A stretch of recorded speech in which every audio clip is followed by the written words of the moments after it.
language. Let's get this on the road, even without fuel. Now, oil marketers and consumers are bracing for higher fuel prices when the Energy and Petroleum Regulatory Authority makes its review tomorrow, Thursday, the 14th of April. Now, sources close to the matter suggest the surge will be the highest in history if the government does not tap into the fuel subsidy scheme to cushion motorists and, of course, the businesses. Long queues of motorists sourcing for fuel can still be seen snaking through main roads. This despite an assurance by the government through the Kenya Pipeline Company, the state corporation responsible for transporting, storing and delivering petroleum products to the consumers, insisting there is sufficient stock in all depots. But oil marketers say the picture will be totally different in just a few hours, when the Energy and Petroleum Regulatory Authority reviews the maximum retail petroleum prices for the 15th of April to 14th May 2022. Sources indicate a litre of petrol could retail at 175 shillings and 161 shillings for diesel, this without the fuel subsidy. The government partially reduced the amount spent in the subsidy in the March review, sending diesel and petrol prices to an all-time high since October 2021. Consumers have already been dealing with high prices, with some filling stations charging as much as 200 shillings a litre for petrol. Wapunguze bei the coming 14th because kampuni zimeficha mafuta, wametuambia hakuna na mafuta ilikuwa hapo mingi. Wanataka waongeze bei vile wataregulate bei on 14th.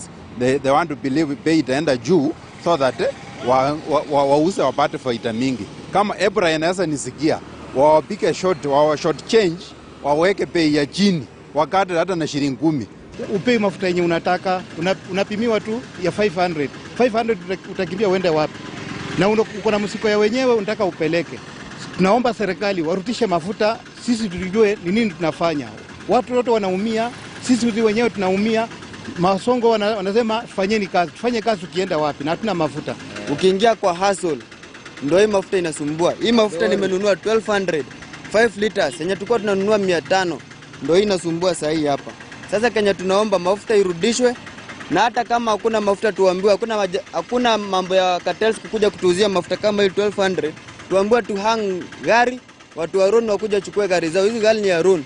Sisi tunalipa loan, tunalipa sonko, hata tujui sasa kwenye tunaelekea. Sasa tunaomba mafuta irudishwe. Sisi raia tunaumia sana, lakini mapwenyenye hawaumii kwa sababu wao wameweka mafuta mingi.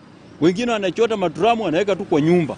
Na wataona moto itatokea, wakati mwingine utasikia nyumba za watu zimeungua kwa sababu ya kuficha hiyo mafuta, ambayo itakuwa ni makosa sana. Na sisi tumeamua hatuwezi enda kupika kura kama tunaumia namna hii.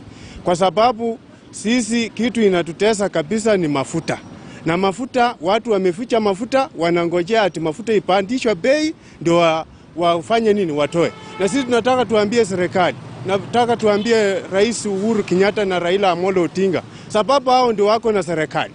Sisi hatutaki kuona maneno ya mafuta kupanda, na nyinyi ndio mmesema sisi tupike kura. Sisi hatuwezi enda kupika kura kama hii vitu itaenda namna hii.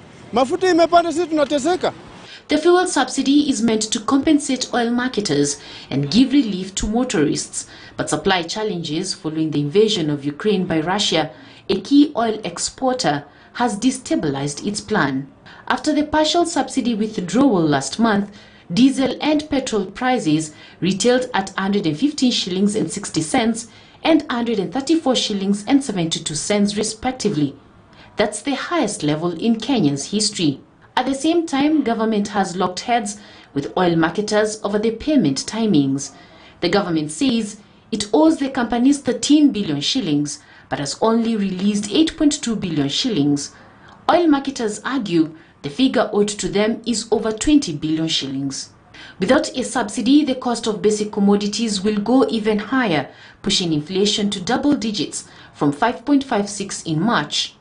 Petroleum products are predominantly used in transport, commercial and industrial sectors. Kenya imports all its petroleum product requirements. Brenda Kirubu, KTN News. All right, just an update in this story because there are casualties already. It seems the national government is taking action because this evening we are learning that the Ruby's Kenya managing director and chief exec